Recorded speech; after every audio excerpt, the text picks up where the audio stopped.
Me voici dans une cathédrale fromagère avec le fromage le plus connu au monde, le Parmigiano Reggiano.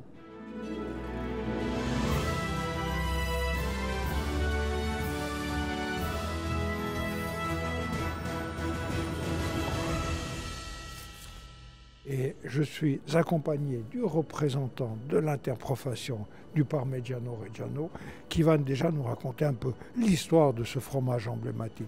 Comment le parmesan est né? Le Parmigiano Reggiano, le parmesan, est né au Moyen-Âge grâce aux moines bénédictins et cisterciens. Il avait beaucoup de vaches pour les travaux des champs et donc il avait beaucoup de lait. Et ils ont commencé à chercher un fromage qui se gardait bien dans le temps. De cette façon, ils ont grandi la taille du fromage dans la cuisson importante pour déshydrater beaucoup le fromage. Donc ça veut dire qu'avant, il faisait un fromage plus petit. Plus petit. Et puis un fromage moins chauffé. Et on me dit que la première trace du parmesan, c'est 1254. 1254 à Genova. Di Genova. Donc ça, c'est la première trace. La première, 1254. C'est très intéressant parce que Gênes, il y a un très grand port. Donc un fromage qui se garde beaucoup dans le temps. C'est très adapté pour les longs voyages. Pour le transport facile. Un petit tour de la fromagerie avec Higuino et c'est parti pour la fabrication du Parmigiano Reggiano. Arrivée du lait, sachez qu'il faut 1000 litres de lait pour fabriquer 2 parmesans. Aussitôt, des ferments lactiques sont ajoutés et pas n'importe lesquels. C'est le petit lait de la veille qui a été maturé pendant 24 heures à des températures qui sont très précises et très contrôlées. Lorsque l'on déguste le petit lait après la fabrication, on a un liquide doux, presque sucré. Après maturation, l'on s'approche d'un liquide très acide, proche du citron. S'ensuit l'ajout de la présure, comme pour toute fabrication de fromage. La durée de solidification du lait est minutée. C'est visuellement que le chef fromager décide du moment du décaillage. Ce dernier s'effectue avec ce grand fouet appelé spino, selon un rythme bien défini. Lentement au début, plus rapidement par la suite. Et c'est un véritable ballet de les voir travailler, c'est une véritable symphonie. Le grain est après chauffé jusqu'à 55 degrés. À ce moment-là, à nouveau, le chef fromager va décider à quel moment le fromage arrive à maturité et c'est là que le fromage va reposer tout au fond de la cuve et comme cette cuve elle est conique, eh bien on a une boule qui se forme au fond. Elle va être ramenée à la surface, coupée en deux et voilà, on a 2 parmesans qui ont été fabriqués, plus que les mettre en moule pour continuer le raffinage. On vient de voir toute la fabrication du parmesan. Ils ont été mis dans des moules et maintenant, ils vont être pressés un petit peu. Très légèrement. Donc à peu près 10 kilos.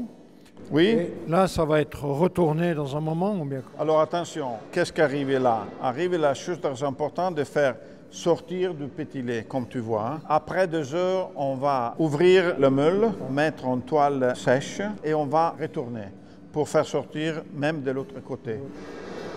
Dans les derniers tournages, on va mettre tout autour du fromage cette bande plastique pour les marquages. Pour imprimer tout autour l'écrit Parmigiano Reggiano, Oui. cette bande a une valeur inestimable parce que tu peux transformer quelconque fromage en fausse Parmigiano Reggiano. Au premier tournage, on va placer sur le fromage qui est encore chaud et humide cette très fine plaquette de caséine et un code alphanumérique qui est unique. Chaque fromage a un numéro Un différent. numéro alphanumérique différent. Donc ce matin, on a pris les fromages d'hier, on a enlevé la bande plastique, et on a enlevé le meule et on a mis de meule en acier. Pourquoi? Pour rendre une forme un peu rendue au fromage. Voilà, après 4 jours, ces fromages sont prêts à prendre leur premier bain. C'est le bain de sel. Nous sommes ici dans la saumure et donc placé complètement plongé, complètement saturé par sel naturel. Et il reste ici presque 17 jours. 18 jours. Oui. Avec le sel, nous pouvons dire que le Parmigiano Reggiano, le parmesan, on le fait avec 3 ingrédients. Le lait cru, la présure et le sel. Donc, sans additifs, sans préservateur. Il y a 2 phénomènes. Le premier, le sel entre dans le fromage. Il va se placer 3 cm sous la croûte et après, il rejoint le centre du fromage 10 mois à peu près. Après 18 jours, le centre n'est pas atteint par le sel. Non. Et si après 1 mois, on coupe en 2 un fromage, on prend le milieu, il ne sera pas du tout salé. Exactement. Le deuxième phénomène, Oui. le sel entre et l'eau va sortir.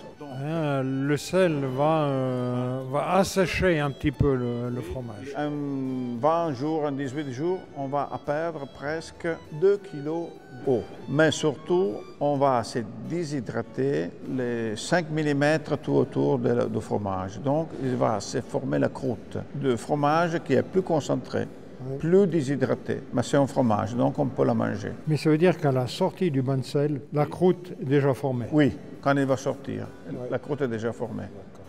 Giovanni, c'est le chef fromager et on a vu aujourd'hui, c'est pas seulement un chef fromager, mais c'est un organisateur. On a vu cette fromagerie avec toute la fabrication et chacun avait sa tâche. Il y en a un qui faisait que le décaillage, il y a un autre qui sortait le fromage. Et lui, il est là, il règne tout ça.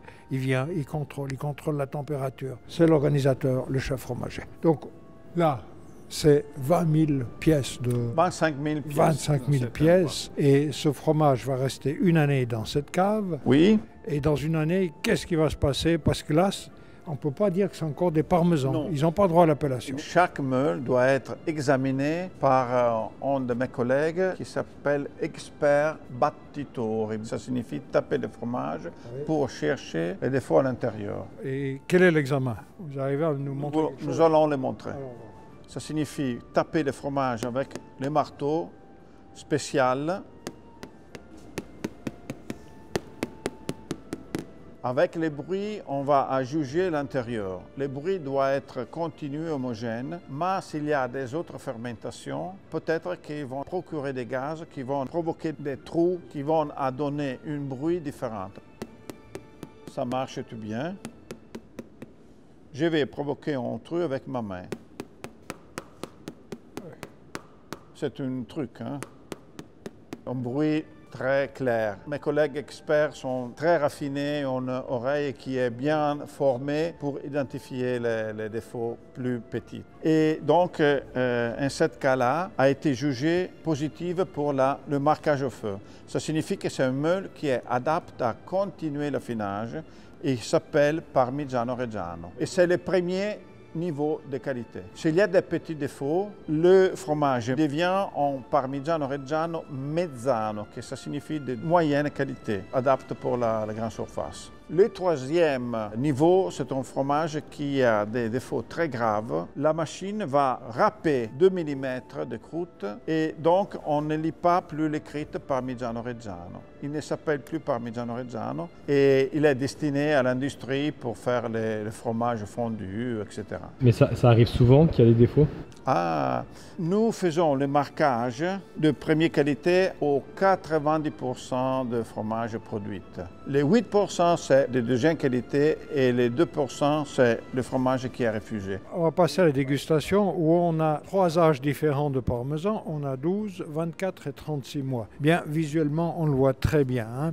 Celui de 12 mois, il est lisse. Dès qu'on arrive à 24 mois, il y a ces cristaux que souvent dans le commun des mortels dit des cristaux de sel. En l'occurrence, ce n'est pas du tout du sel, c'est de la tyrosine. Et plus le fromage va vieillir, plus la tyrosine sera présente. Celui que vous allez déguster, ça sera du 24 mois. Pourquoi? Parce que celui-ci, si on voudrait faire des morceaux de 50 à 60 grammes, ça se casserait, ça ne serait pas possible. Donc c'est celui du milieu qui va être privilégié. Et pour la découpe d'un parmesan, ce n'est pas un couteau qu'on prend, c'est vraiment ce petit objet qui est vraiment le couteau spécifique au parmesan. Donc plus vieilli, plus il est cassant, hein.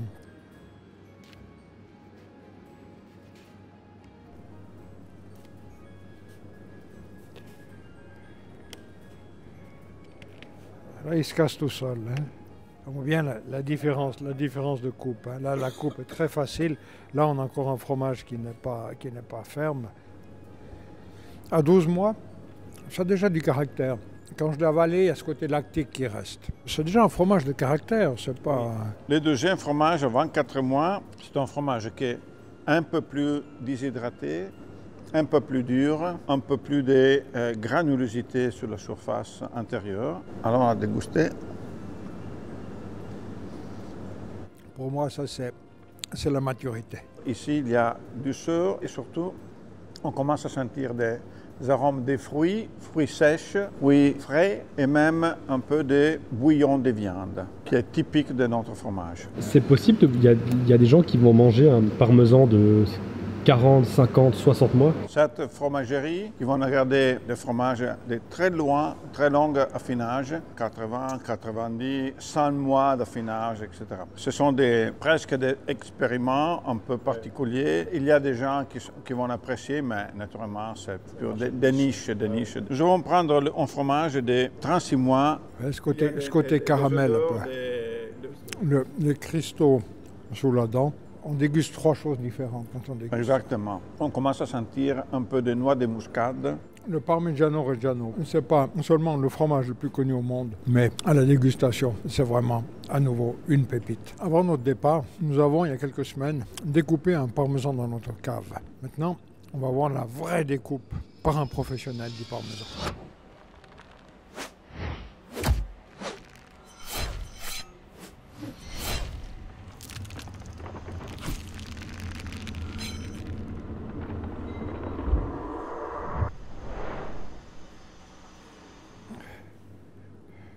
Michel, merci à tous les deux pour cette visite. Ça a été une belle découverte pour nous. Merci. Merci à vous d'être venus chez nous. Grazie mille. Grazie a voi. Au revoir. Au revoir. Grazie mille. Arrivederci. Arrivederci.